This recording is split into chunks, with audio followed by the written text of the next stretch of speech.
দর্শক, the web 24-এ আপনাদেরকে স্বাগত। আপনারা জানেন যে দীর্ঘ 17 বছর পর বিএনপির ভারপ্রাপ্ত চেয়ারম্যান তারেক রহমান দেশে ফিরছেন। সেই উপলক্ষে এই বিমানবন্দরের সামনে যে হাজি ক্যাম্পের মোড়টা আছে রাস্তার, সেই জায়গাটাতে বিপুল সংখ্যক আনসার সদস্য, পুলিশ সদস্য, বাংলাদেশ সেনাবাহিনীর সদস্যরা এখানে আইন শৃঙ্খলা পরিস্থিতি নিয়ন্ত্রণে আছেন। এমনকি যারা বিদেশে যাত্রী আছেন, বিমানবন্দরের মাধ্যমে দেশের বাইরে যাবেন, তাদেরকেও শৃঙ্খলাভাবে যাওয়ার ব্যবস্থা করা হচ্ছে। তাদের টিকিট, আজকের বোর্ডিং পাস, এই জিনিসগুলো চেক করে তারপরে ভেতরে প্রবেশ করার ব্যবস্থা করা হচ্ছে। আর খুব বেশি দেরি নেই তারেক রহমান বাংলাদেশে মাটিতে পা রাখার। এখানে যারা অনেক সময় দেখা যায় যে বিমানবন্দরে বিদেশ থেকে আসা মানুষদের স্বাগত জানাতে অনেক স্বজনরা উপস্থিত হয়, যারা আগে প্রতিদিনই টার্মিনাল ভিতরে যেতে পারতেন, কিন্তু আজকে তারা এই জায়গাটাতে তাদেরকে অপেক্ষায় রাখা হয়েছে। এছাড়া ভিতরে কোনোভাবে যাওয়ার সুযোগ নেই। এছাড়া যারা টঙ্গীর দিকে যাচ্ছেন বিমানবন্দরের রাস্তা হয়ে, তাদেরও অন্য বিকল্প পথ ব্যবহার করা, মানে রাস্তার অপোজিট সাইডে যে রাস্তা থাকে গাড়ি টঙ্গী থেকে আসার, সেই জায়গা ব্যবহার করা হচ্ছে। যারা চলে যাচ্ছেন তাদেরকে বিমানবন্দরে অনেকটা দূর থেকেই বিদায় দেওয়া হচ্ছে, তারা ভিতরে যেতে পারবেন না।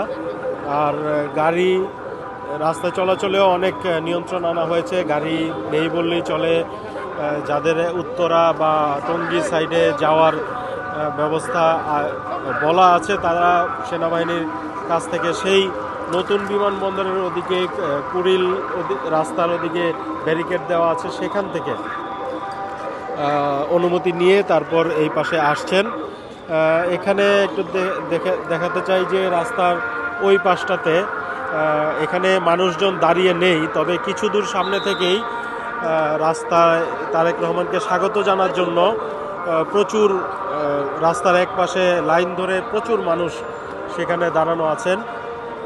তারা অপেক্ষা আছেন যে সাংবাদিক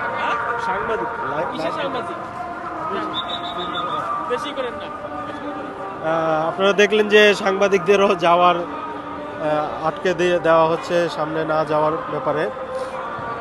ওই জায়গাটাতে সবাইকে পাস দেখিয়ে, বোর্ডিং পাস দেখিয়ে তারপর ভিতরে যেতে দেওয়া হচ্ছে।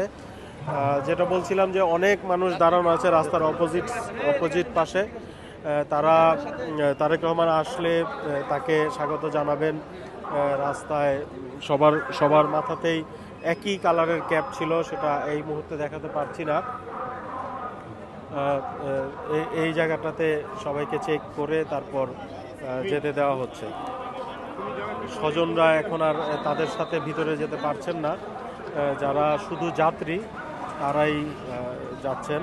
এখান থেকেই রাস্তায় নিয়ন্ত্রণ করা হচ্ছে কারা ভিতরে যেতে পারবেন না।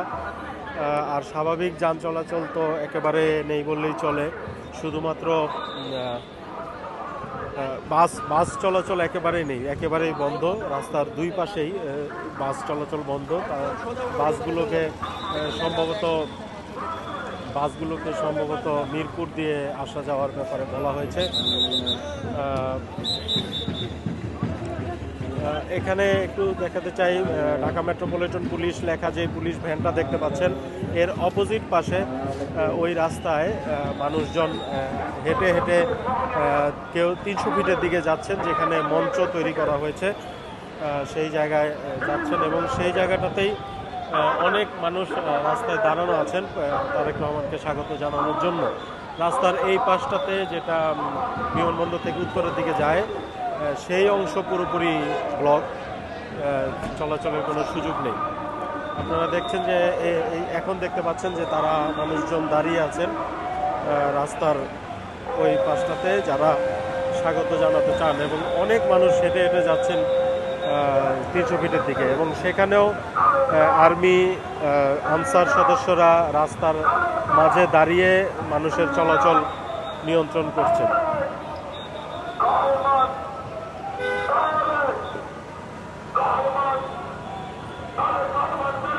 পুলিশ ভ্যান দেখতে পাচ্ছেন, এখান থেকে সিসিটিভি ক্যামেরার সমস্ত কিছু নিয়ন্ত্রণ করছে বাংলাদেশ পুলিশ।